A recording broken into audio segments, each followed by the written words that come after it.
Bismillahirrahmanirrahim. Assalamu alaikum, my dear students. How are you all? I hope all of you will be fine. Chapter number 4 structure of molecules में next हमारा topic है polar and non polar covalent bond. Polar and non polar covalent bond में difference अक्सर paper में पूछा जाता है।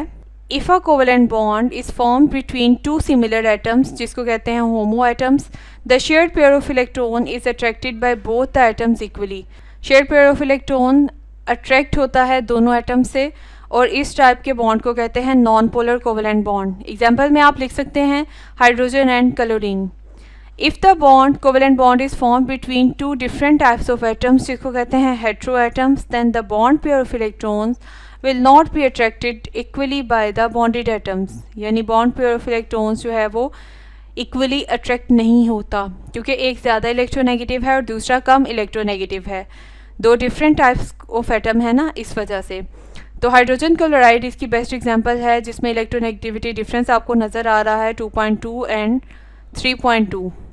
Hydrogen and chlorine, chlorine चूँकि ज़्यादा बड़ा है और इलेक्ट्रोनेगेटिविटी डिफरेंस भी ज़्यादा है, तो ये ज़्यादा मजबूती से इलेक्ट्रॉन पेयर को अपनी तरफ अट्रैक्ट करने की सलाहियत रखता है। शॉर्ट क्वेश्चन वाइज भी काफ़ी इंपॉर्टेंट है ये, और इसी तरह से MCQ में भी ये तमाम पॉइंट्स जो हाईलाइट किए हुए हैं पूछे जा सकते हैं। Polar and non polar covalent bonds के बाद उसने एक्सप्लेन किया हुआ है ऐसे तमाम कंपाउंड्स जो कि पोलर कोवेलेंट बॉन्ड बनाते हैं उन्हें पोलर कोवेलेंट कंपाउंड्स कहते हैं। एग्जाम्पल में वाटर है, हाइड्रोजन फ्लोराइड है, साथ में HCl है। MCQ के लिए बहुत इंपॉर्टेंट कुछ लाइंस यहाँ पर मेंशन हैं। If the difference of electronegativity between two elements is more than 1.7, तो बॉन्ड जो हमारे पास होगा वो आयनिक बॉन्ड होगा। अगर डिफरेंस 1.7 से कम है तो हमारे पास जो बॉन्ड होगा वो प्रीडोमिनेंटली कोवेलेंट होगा। ये MCQ काफ़ी इंपॉर्टेंट है। नेक्स्ट है metallic bond. Metallic bond is defined as the bond form between metal atoms, positively charge ions due to the mobile or free electrons. Metallic bond की definition short question में पूछी जा सकती है। इसके साथ साथ ionic bond, covalent bond, coordinate covalent bond, metallic bond, ये सभी लॉन्ग क्वेश्चन के तौर पर भी पूछे जाते हैं। नेक्स्ट पैराग्राफ में उसने एक्सप्लेन किया हुआ है। इस पैराग्राफ में आप हेडिंग के साथ लिख सकते हैं explanation. In case of metals the hold of nucleus over the outer most electron is week. क्योंकि उसका साइज़ काफ़ी बड़ा होता है तो एटम न्यूक्लियस का अपने इलेक्ट्रॉन्स पर इतना ज़्यादा असर नहीं होता।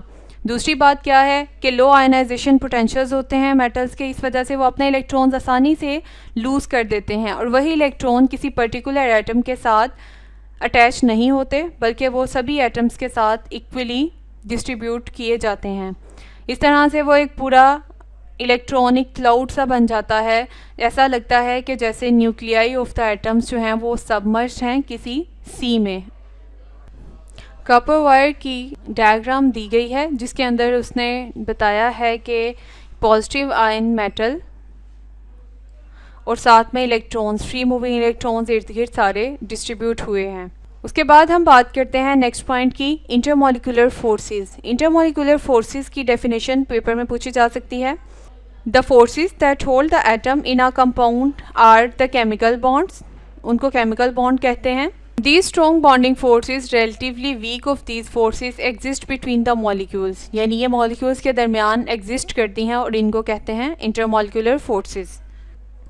इंटरमॉलिक्यूलर फोर्सेस की एग्जांपल में हाइड्रोजन क्लोराइड दिया हुआ है। उसमें बताया गया है कि पिंक कलर की लाइन आपको शो कर रही है कि हाइड्रोजन और क्लोरीन के दरमियान एक केमिकल बॉन्ड मौजूद है, लेकिन क्लोरीन और हाइड्रोजन यानी एक मॉलिक्यूल और दूसरे मॉलिक्यूल के दरमियान डॉटेड लाइंस शो कर रही हैं कि यहाँ पर इंटरमॉलिक्यूलर फोर्सेस प्रेजेंट हैं। अगर हम एनर्जी की बात करें तो यहाँ पर एनर्जी जो चाहिए इनको तोड़ने के लिए वो तकरीबन 430 किलो जूल एनर्जी है जो केमिकल बॉन्ड को तोड़ने के लिए रिक्वायर्ड है, जबकि इसके मुकाबले में दूसरी एनर्जी वो तकरीबन 17 किलो जूल है और वो काफ़ी कम है। इसका मतलब कि हम इंटरमॉलिक्यूलर फोर्सेस को ब्रेक करने के लिए कम एनर्जी लगाएं तो भी वो टूट सकती हैं, जबकि केमिकल बॉन्ड खासा मजबूत होता है और इसके लिए एनर्जी की ज़्यादा अमाउंट चाहिए। MCQ के लिए ये दोनों पॉइंट्स पूछे जा सकते हैं। आज के लेक्चर के लिए इतना ही। इंशाल्लाह नेक्स्ट लेक्चर में हम डाइपोल डाइपोल इंटरेक्शन को डिस्कस करेंगे। अपना ख्याल रखिएगा, खुश रहें, खुश रखें। तब तक के लिए अल्लाह हाफिज़।